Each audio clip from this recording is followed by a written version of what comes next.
We discussed that according to Newton's second law of motion, force is equals to change in momentum per unit time.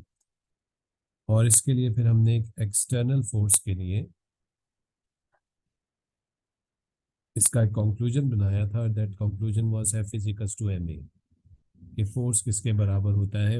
It is a product of mass and acceleration. If we take this t on this side, that will become the change in momentum is equals to F into t. And change in momentum is also called impulse. So what is the definition of impulse? It is a product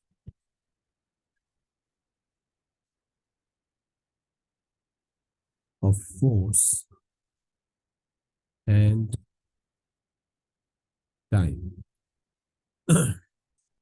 for which force is acting. Force कितनी देर तक काम कर रही है, उस time को अगर हम फोर्स के मैग्नीट्यूड से मल्टीप्लाई कर देंगे तो हमें इम्पल्स मिल जाएगा. इम्पल्स के दो फॉर्मूलाज हैं. एक है force into time. This is one of the equation for impulse. इसी से हमारे पास मोमेंटम का दूसरा यूनिट बनता है, दैट इज फोर्स का यूनिट न्यूटन और टाइम का यूनिट सेकंड. तो इसका एक और यूनिट बन रहा है Newton second. Although change in momentum या मोमेंटम का यूनिट होता है किलोग्राम मीटर्स पर सेकंड, लेकिन इसका यहाँ से इस फॉर्मूले के हिसाब से यूनिट बन रहा है न्यूटन सेकेंड्स. ठीक है. इम्पल्स का दूसरा फॉर्मूला क्या होता है? इम्पल्स के can be also found by final momentum minus initial momentum. Final momentum से इनिशियल मोमेंटम को अगर हम माइनस करें तो हमें इम्पल्स की वैल्यू मिल जाती है. या अगर हम फोर्स को टाइम से मल्टीप्लाई करेंगे तो इससे हमें इम्पल्स मिलता है. If we draw a graph of force and time, ठीक है जी, एक यूनिफॉर्म फोर्स जो है अप्लाई की जा रही है. A uniform force is applied on a shopping center trolley. तो आप एक शॉपिंग सेंटर ट्रॉली के ऊपर कैसा फोर्स लगाते हो? एक यूनिफॉर्म फोर्स लगाते हो. यूनिफॉर्म का फोर्स का मतलब क्या है कि आप अपने हाथ से बड़े सुकून से उसके हैंडल को पकड़ के उसके ऊपर एक कांस्टेंट फोर्स को अप्लाई करते हो, जिसकी वजह से वो ट्रॉली जो है वो रेस्ट से मोशन की स्टेट में आती है. जो फोर्स नॉर्मली हम अप्लाई करते हैं, that force is actually something like this. एक कांस्टेंट पुश, हम उसको एक कांस्टेंट फोर्स हम प्रोवाइड कर रहे होते हैं. ठीक है जी. तो इस तरीके से फोर्स अप्लाई हो रहा होता है. लेट्स से हम कितना फोर्स अप्लाई कर रहे हैं? 15 न्यूटन्स का. ठीक है. और हमने लेट्स से उसको कितनी देर तक अप्लाई किया? 0 1 2 3 4 5. हम 5 सेकेंड तक ट्रॉली पे फोर्स अप्लाई करते रहे. तो इस दौरान में लेट्स से ये वो ट्रॉली है. ठीक है जी. This is the shopping centre trolley. इसके ऊपर हमने फोर्स अप्लाई किया और वो फोर्स हमने कितना अप्लाई किया? 15 न्यूटन्स का. और कितनी देर तक हम ये फोर्स इसके ऊपर अप्लाई करते रहे? The force is applied for how much time? t is equals to 5 seconds. तो force has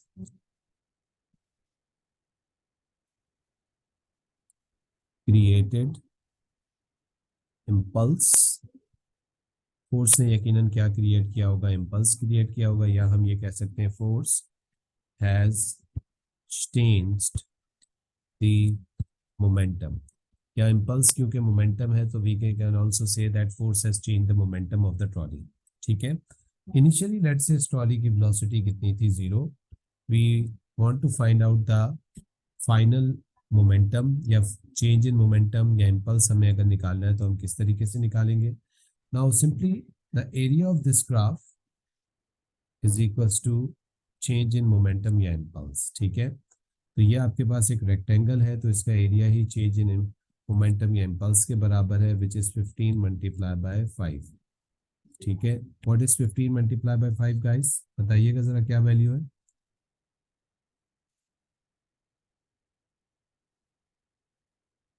ji, what is 15 multiply by 5? 75। 75। तो 75 किलोग्राम मीटर्स पर सेकंड का हमने इस पे इम्पल्स लगाया। इनिशियली इसका मास लेट से 2 किलोग्राम है, इसका इनिशियल वेलोसिटी 0 था, तो इसका इनिशियल मोमेंटम कितना होगा? 0। इसका फाइनल मोमेंटम सिंपली 75 हो जाएगा किलोग्राम मीटर्स पर सेकंड। वाई 75 की है तो चेंज इन मोमेंटम है, तो चेंज इन मोमेंटम किसके बराबर होता है? फाइनल माइनस इनिशियल के।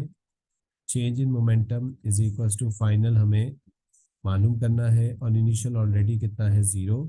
चेंज इन मोमेंटम हमने निकाला है 75 is equal to P F minus 0।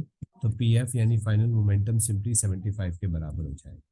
अब अगर मैं आपसे सवाल करूं कि मूव ट्रॉली के ऊपर जो फोर्स लगा है, इम्पल्स लगा है, उससे इसकी वेलोसिटी क्या निकलेगी? What will be the velocity? तो वेलोसिटी के लिए आप सिंपल फॉर्मूला लगाओगे, momentum is equal to mass into velocity. तो velocity is equal to momentum upon mass. Final momentum इसका हो गया 75 डिवाइडेड बाय इसका मास, क्योंकि चेंज नहीं होगा तो that is divided by 2, which is actually how much? जी, 37.5 मीटर्स पर सेकंड। तो ये इस ट्रॉली की फाइनल स्पीड हो जाएगी। ठीक है जी। So this is actually how you find out the impulse by using the equation F is equals to delta P over T, या change in momentum over time. और फोर्स टाइम ग्राफ का जो area होता है that is actually called moment impulse या change in momentum. ठीक है जी। और it is the product of force and time. So this is actually the brief and very not brief actually detail discussion about the impulse, के impulse क्या होती है, impulse से किस तरीके से हम अपने क्वेश्चंस को सॉल्व करेंगे। ठीक है जी, ये समझ में आया सबको? Yes sir. सर ये सर ये वाली ग्राफ आप दोबारा एक्सप्लेन कर सकते हैं? देखो क्या नाम है तुम्हारा मशूद? बेटा हमने फोर्स लगाई ट्रॉली के ऊपर कितनी? 15 न्यूटन्स की। तो 15 न्यूटन का हम इस पे कांस्टेंट फोर्स लगाते रहे, कितनी देर तक लगाते रहे? 5 सेकंड तक। तो तुम्हारे पास किस तरीके से ग्राफ बनेगा? कांस्टेंट फोर्स 15 न्यूटन्स का लग रहा है 5 सेकंड तक, तो इस तरीके से एक स्ट्रेट लाइन आपके पास बन जाएगी फोर्स टाइम ग्राफ की। ठीक है ना? और इसका जो एरिया अंडर द लाइन होगा वो अगर मैं निकालूंगा तो वो सिंपली किसके बराबर हो जाएगा? इम्पल्स जो कि हमने ट्रॉली के ऊपर अप्लाई किया है, क्योंकि फोर्स ने इसकी मोमेंटम को चेंज किया होगा, या हम ये कह रहे हैं कि फोर्स ने इसके अंदर इम्पल्स को क्रिएट किया है, तो वो इम्पल्स हमें निकालना है, तो उसके लिए हम simply force multiply by time करेंगे। ठीक है, समझ आया मशहूर? जी खुदा, you are very quite. Sir लेकिन हम डिवाइड बाय 2 किस वजह से कर रहे हैं? इसके अंदर बेटा 75 डिवाइड बाय 2। ये तो हमने वेलोसिटी निकाली है ना। पहले तो हमने इम्पल्स निकाला, कितना आया इम्पल्स जारिफ? 75। 75। फिर हमने कहा जी के फाइनल मोमेंटम कितना है, तो हमने कहा इनिशियल क्योंकि 0 है तो जो ही चेंज होगा वही फाइनल होगा, तो फाइनल मोमेंटम कितना हो गया?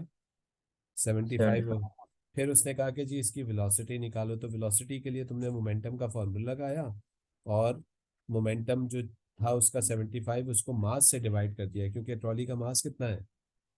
2 2 किलोग्राम। kg। तो 2 चलो से सही। इसलिए मास से डिवाइड। ठीक है ना? Okay sir. इसका भी बड़ा रिसेंटली एक सवाल आया था यार इम्पल्स का, मुझे याद है 21 में आया था या 22 में आया था, मैं एक मिनट देख रहा हूँ।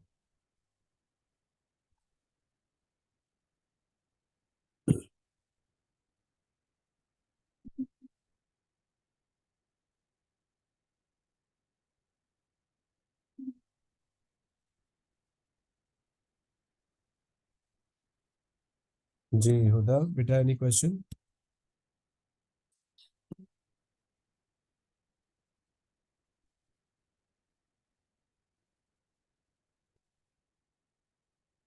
Done sir.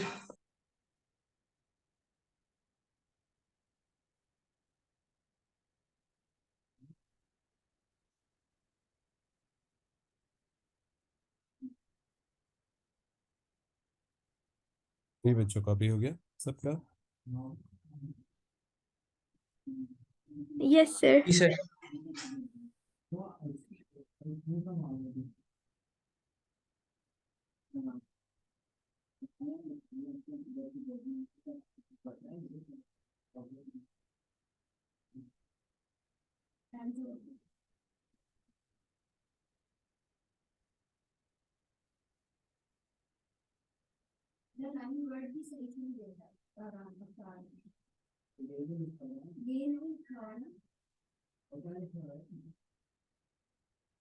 आराम से।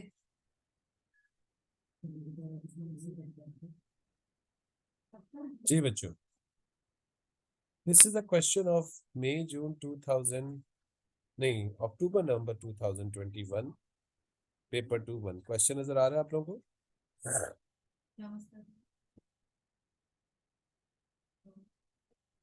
जी बच्चों, क्वेश्चन दिख रहा है? जी सर। अच्छा जी, डिफाइन मोमेंटम। मोमेंटम की क्या डेफिनेशन होती है? It is a product of mass and velocity. Two balls X and Y of equal diameter but different masses of 0.24 and 0.12 kilogram respectively slides toward each other on a frictionless horizontal surface. Both balls have initial speed 2.3 meters per second before they collide. Masses दोनों ball के different है, लेकिन initial speed दोनों balls की same है। दोनों टकराने से पहले दोनों की स्पीड 2.3 है। Figure 2.2 show the variation with time t the force y exert on the ball y by x during the collision। तो बॉल y के ऊपर जो फोर्स लग रहा है x की वजह से, उसका ग्राफ आपको शो किया हुआ है। This is actually force and time graph. दिख रहा है आप लोगों को फोर्स एंड टाइम ग्राफ? जी, कैलकुलेट जी sir. The kinetic energy of the ball x before collision. Kinetic energy का क्या फॉर्मूला होता है बच्चों? Sir half mv²। ठीक है, तो काइनेटिक एनर्जी निकाल लेते हैं। That is half mv²।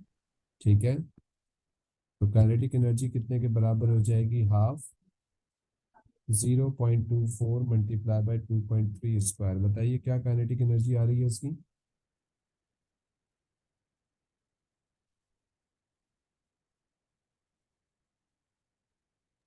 Sir 0.63। 0.63 joules. ठीक है, that's quite a simple one. ठीक है, 0.63 जूल्स काइनेटिक एनर्जी आ रही है। The area enclosed by the line and the time axis in figure 2.2 respectively respects the change in momentum of ball y during the collision. Determine the magnitude of the change in momentum of ball y। तो वो कह रहा है कि जी इसका जो area है वो चेंज इन मोमेंटम है, तो जरा चेंज इन मोमेंटम निकालिए। जी, क्या शेप दिख रहा है आपको? ये सर ट्रायंगल। ट्रायंगल। ट्राइंगल। तो ट्राइंगल का एरिया निकालते हैं। ट्राइंगल का फॉर्मूला होता है हाफ बेस इंटू हाइट, और यही आपके पास चेंज इन मोमेंटम या इम्पल्स के बराबर होगा। तो इम्पल्स 1/2, बेस आपके पास 5 है इस ट्राइंगल की, और हाइट कितनी है? हाइट जरा ध्यान से देख लीजिएगा। सर 200 240। 240 हाँ, 240। 240। ठीक है, 240 से जरा मल्टीप्लाई करते हैं इसको। ये 120 है। 600 क्या आंसर आ रहा है? 600 सर। 600 Newton seconds. नहीं बेटा, ये 600 नहीं होगा, ये टाइम मिली सेकंड्स में। तो एक्चुअली में ये 5 मल्टीप्लाई बाय 10⁻³ होगा, क्योंकि ये मिली है, और इसको मल्टीप्लाई करें 240 से। अब बताएं क्या आंसर आ रहा है? 0.6। Delta P is equal to 0.6 newton second. सही है भाई? क्लियर है ये? जी सर। प्रीफिक्सेस पढ़े थे ना, याद है पहले चैप्टर में? जी यस यस सर। सर। ठीक है, तो ये चेंज इन मोमेंटम हमने निकाल लिया बच्चों। उसके बाद क्या कहता है? Calculate the magnitude of the velocity of ball Y after collision. Ball Y की आफ्टर कोलिजन हमें वेलोसिटी बतानी है। जी बच्चों बताइए, आफ्टर कोलिजन क्या वेलोसिटी होगी इसकी? हम्म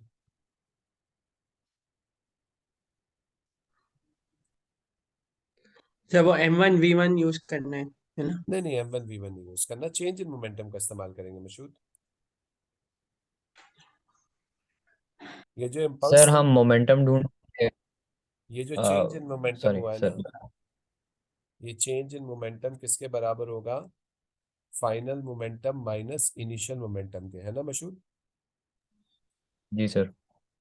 इनिशियल मोमेंटम हम निकाल लेते हैं, कितना है बॉल बाय का इनिशियल मोमेंटम? 2.3 मल्टीप्लाई बाय 0.12, बताइएगा क्या वैल्यू आ रही है?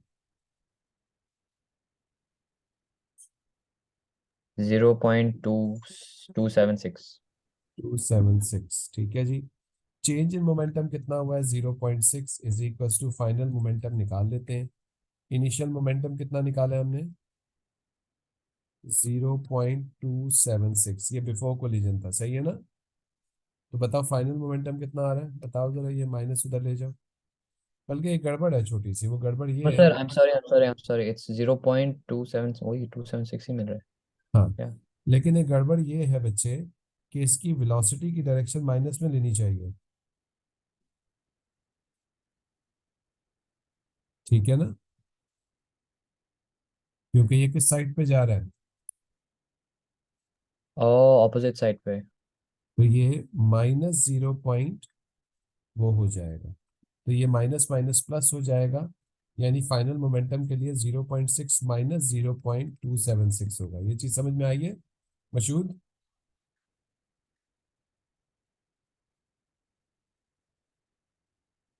जारिफ, मशहूद, हुदा, ये बात समझ में आई है? माइनस साइन क्यों लगाया मैंने? लेकिन लेकिन सर, आपने फाइनल फाइनल वेलोसिटी, आपने इनिशियल वेलोसिटी आपने डिटरमाइन कैसे किया, कौन सा इनिशियल है कौन सा फाइनल है? अरे भाई, सवाल पढ़ा ना मैंने सीधा सीधा। वो कहता है जी, the both balls initial velocity is 2.5 before collision. तो कोलिजन से अच्छा। पहले दोनों की स्पीड थी ना, यस सर। ठीक है? तो बिफोर कोलिजन 2.3 थी, आफ्टर कोलिजन मुझे निकालनी है उसकी वेलोसिटी। तो मैं फाइनल मोमेंटम निकाल लेता हूँ, फिर मोमेंटम का फॉर्मूला लगा के एम वी इंटू वी लगा के उससे वेलोसिटी निकाल लूंगा सीधी सीधी, ठीक है? बताओ जरा माइनस करके क्या आंसर आ रहा है मशहूद? फोर ये पॉइंट माइनस थ्री 0.3 क्यों लिया है पता है ना? हेलो, आवाज आ रही है मेरी? सर, मौजूद नहीं है जूम पे। हाँ, वो लीव हो गया है खुदा। आवाज आ रही है यस मेरी? सर। माइनस साइन की लॉजिक समझ आई है ना? सर आ रही है। जी सर। लेफ्ट साइड की वजह से क्या वैल्यू आ रही है फाइनल मोमेंटम की जारिफ, माइनस करके? सर, 0.324।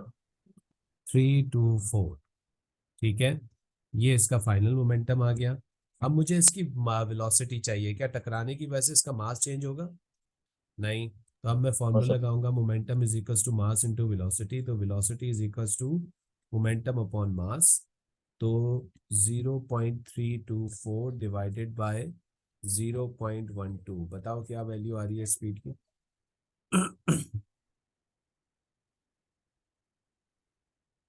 2.7 सर। कितनी आ रही है? 2 2.7। मीटर्स पर सेकंड, समझ आए? जी सर।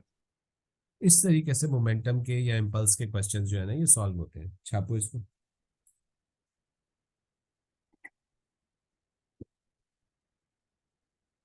अच्छा जी, Newton second law of motion काफी डिटेल में हो गया, एक्सटर्नल फोर्स काफी डिटेल के अंदर हो गई। अभी तक मैं कंजर्वेशन ऑफ मोमेंटम पे भी नहीं गया, और अभी तक मैं थर्ड लॉ ऑफ मोशन पे भी नहीं गया, ठीक है ना? अभी मैं सेकंड लॉ पे ही चल रहा हूँ सिर्फ। और अभी मैंने एक्सटर्नल फोर्स को डिस्कस किया है, अभी मैं इंटरनल फोर्स को डिस्कस करने जाऊंगा, ठीक है? ये कॉपी करो, फिर मैं इंटरनल फोर्स की तरफ जा रहा हूँ। सर, आप ये पूरा question briefly like over the head आप थोड़ा एक्सप्लेन कर सकते हैं वापस? देखो, सिंपल सा है कि दो बॉल्स हैं, वो आपस में टकराई हैं। दोनों बॉल्स की इनिशियल वेलोसिटी 2.3 थी, मासेस दोनों के अलग अलग थे। टकराने के बाद हुआ ये कि आपको पहली बार एक बॉल का इस तरीके से फोर्स टाइम ग्राफ आपको गिवन था। फोर्स टाइम ग्राफ को यूज करके हमने इसका चेंज इन मोमेंटम निकाल लिया कि टकराने के बाद इसके मोमेंटम में चेंज कितना आया होगा, what is the change in momentum, ठीक है ना? फिर उसने कहा है कि इस चेंज इन मोमेंटम को इस्तेमाल करके इसकी वेलोसिटी को निकालो। तो मैंने क्या किया कि चेंज इन मोमेंटम तो मेरे पास है, अब मैंने क्या किया कि इसकी इनिशियल मोमेंटम की वैल्यू को डिटरमाइन किया। तो इनिशियल मोमेंटम के लिए मैंने इसके मास को इसकी वेलोसिटी से मल्टीप्लाई किया, तो मुझे इनिशियल मोमेंटम मिल गया -0.276। हमें पता है कि चेंज इन मोमेंटम बराबर होता है फाइनल माइनस इनिशियल के। चेंज इन मोमेंटम की वैल्यू 0.6 जो एरिया से आई थी, फाइनल मोमेंटम क्योंकि टकराने के बाद की स्पीड चाहिए हमें, और इनिशियल मोमेंटम की ये वैल्यू है जो कि नेगेटिव में थी, ये नेगेटिव नेगेटिव पॉजिटिव होके जब उस साइड पे गई तो माइनस हो गई। इसको जब हमने माइनस किया तो फाइनल मोमेंटम 0.324 आ गया। फिर इस 0.324 को हमने सिंपल मोमेंटम के फॉर्मूले में या फाइनल मोमेंटम के फॉर्मूले में अच्छा जो कि mv में रखा, और उससे फिर हमने इसकी स्पीड को निकाली। ठीक है, जो अभी मैंने एग्जांपल दी थी जिसमें जैसे मैंने सॉल्व किया था, है ना। जी जी सर, अभी समझ आ गया sir, thank you sir.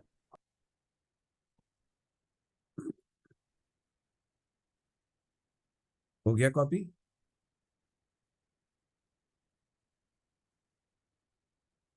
Ji ji sir. Copy हो गया।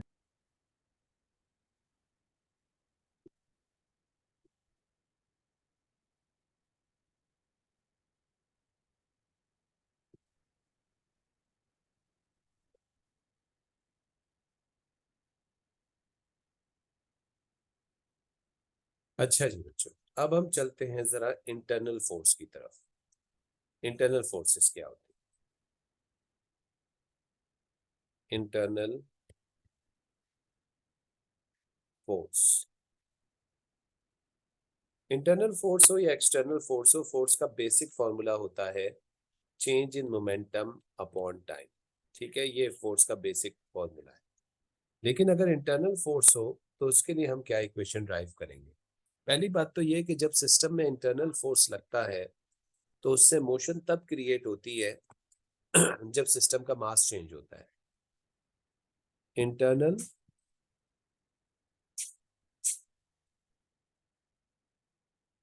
फोर्स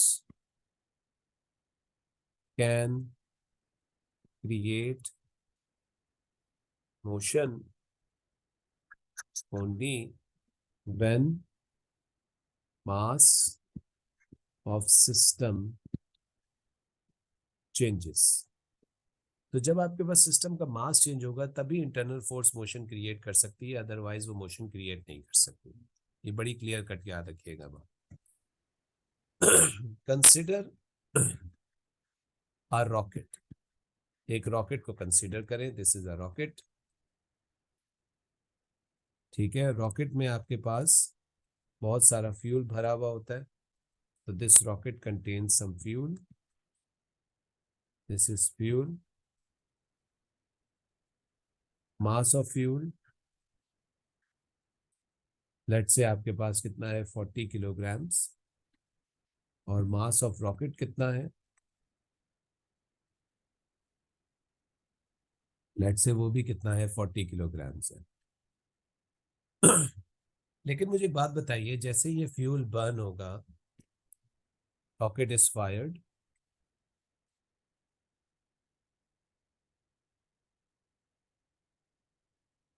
रॉकेट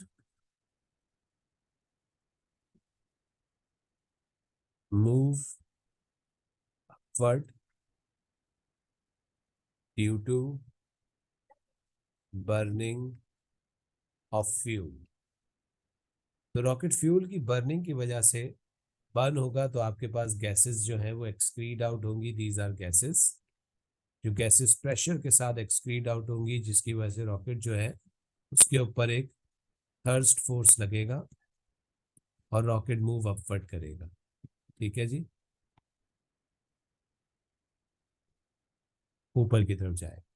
मुझे एक सवाल का जवाब दें, जैसे जैसे रॉकेट का फ्यूल बर्न होगा, फ्यूल बर्न होके कार्बन डाइऑक्साइड बन के बाहर निकल जाएंगे गैसेस बन के, तो क्या रॉकेट का मास सेम रहेगा या चेंज होता जाएगा? जी, सर चेंज। चेंज होता जाएगा, रॉकेट का मास डिक्रीज होता जाएगा। मुझे एक बात बताएं, रॉकेट का फ्यूल जितना तेजी से बर्न होगा उतना ज्यादा रॉकेट तेजी से ऊपर जाएगा, या जितना स्लोली बर्न होगा उतना ज्यादा जल्दी ऊपर जाएगा? सर जी, जितना जल्दी जितनी तेजी से बर्न होगा। ठीक है ना, यही वजह है कि रॉकेट की जो बैक पाइप होती है ये बहुत मोटे रखे जाते हैं ताकि गैसेस बड़ी इजीली जो है वो बाहर निकल सके।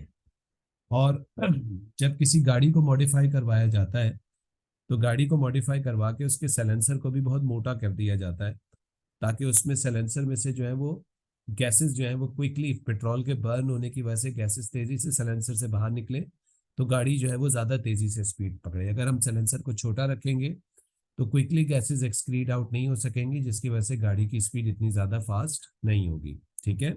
मॉडिफाइड अगर कभी गाड़ियां देखी हैं तो आपने ये चीज़ नोटिस की होगी उसके अंदर कि उनके जो साइलेंसर्स होते हैं वो काफ़ी मोटे होते हैं ताकि उसमें से गैसेस क्विकली एक्सक्रीड आउट हो सके। तो fuel burn in rocket per unit time causes mass of rocket change per unit time. तो फ्यूल बर्न होगा जिसकी वजह से रॉकेट का मास यूनिट टाइम में, टाइम की रिस्पेक्ट से फ्यूल बर्न होगा, तो इसका मास जो है वो कम होता जाए। ठीक है जी। गैसेस जो है कंसिडर करें कांस्टेंट वेलोसिटी से बाहर एक्सक्रीड आउट हो रही हैं। Gases are coming out at constant velocity. Okay. Momentum changes due to change in mass। ठीक है। मास के चेंज की वजह से मोमेंटम चेंज होगा, ऑल्दो गैसेस की वेलोसिटी कांस्टेंट है, v की वेलोसिटी है। तो यहाँ पे हमारे पास जो फॉर्मूला बनेगा फोर्स का, that is again final momentum minus initial momentum upon time. ठीक है। यहाँ पे by the way velocity constant है, उसमें कोई चेंज नहीं आ रहा, लेकिन मास चेंज होगा। तो हम कंसिडर कर लेते हैं कि इस रॉकेट का इनिशियल मास m1 है और फाइनल मास m2 है। क्योंकि जैसे जैसे फ्यूल बर्न होता जाएगा रॉकेट का मास डिक्रीज होता जाएगा। तो इनिशियल मास m1 हमने कंसिडर कर लिया जिसमें सारे फ्यूल का और रॉकेट का मास है, और m2 वो मास है जिसमें से कुछ फ्यूल बर्न होके गैसेस बन के बाहर निकल जाएगा। तो इनिशियल मोमेंटम का फॉर्मूला बनेगा m1v, क्योंकि वेलोसिटी गैसेस v की वेलोसिटी से बाहर निकल रही हैं, और फाइनल मोमेंटम का फॉर्मूला बनेगा m2v, उसमें भी वेलोसिटी कांस्टेंट है। तो फोर्स किसके बराबर हो जाएगी, m2v minus m1v upon T के। इस दफा v कॉमन निकल जाएगा तो फोर्स किसके बराबर हो जाएगी,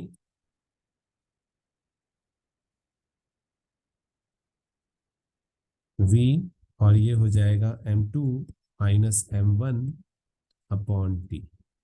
m2 minus m1, m2 minus m1 हमारे पास क्या होगा, change in mass. m2 minus m1 is called change in mass, जिसके लिए हमने क्या सिंबल बना लिया, डेल्टा m का, चेंज इन मास। तो m2 माइनस m1 को हम डेल्टा m से रिप्लेस कर सकते हैं। फोर्स का फाइनल फॉर्मूला आ रहा है F is equals to v delta m upon T. ठीक है। या इसको कुछ किताबों में यूं लिखा जाता है, delta m v upon T. ये फोर्स का फॉर्मूला है। और ये कौन सी फोर्स का फॉर्मूला है, दिस इज इंटरनल फोर्स, क्योंकि इसमें मास पर यूनिट टाइम चेंज होगा और आपके पास वेलोसिटी में कोई चेंज नहीं आ रहा, क्योंकि गैसेस कांस्टेंट वेलोसिटी के साथ निकल रही है। ठीक है जी। इसको छापिए। और this is actually the force equation. ये नॉर्मली किताबों में बहुत रेयरली कुछ किताबों में मिलेगी, बहुत सारे टीचर्स इसको डिस्कस भी नहीं करते हैं। ठीक है। लेकिन this is the equation of external force, internal force. Internal force जब मोशन क्रिएट करेगी तो इस इक्वेशन का इस्तेमाल करके हम क्वेश्चंस को सॉल्व करेंगे। F इजिकल्स टू ma से हमारा क्वेश्चन सॉल्व नहीं हो सकता अगर आपके पास इंटरनल फोर्स जो है वो सिस्टम में काम कर रही है। ठीक है जी। कॉपी करें इसको, और कोई सवाल है तो पूछ लें। इसका भी मैं क्वेश्चन भी करवाता हूँ आपको।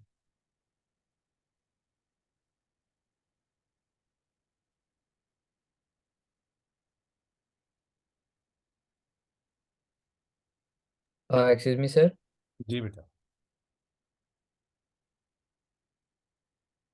जी जा रहे बोले। तो सर अगर तारीफ आपकी आवाज बहुत ब्रेक। मोमेंटम, जी बोले। सर चेंज ऑफ मोमेंटम का चेंज ऑफ मोमेंट में अगर चेंज आ sir change in change of momentum दोनों तरीकों से हो सकता है, अगर वेलोसिटी चेंज हो रही हो या मास चेंज हो रहा हो। यही सवाल कर रहे हो ना?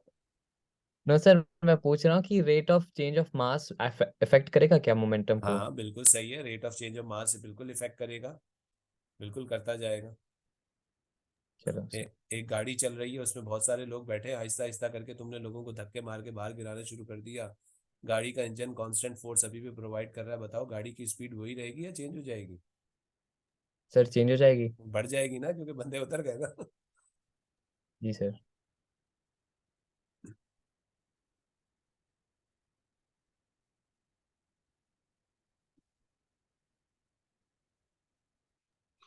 Done sir. नहीं सर, एक सेकंड सर सब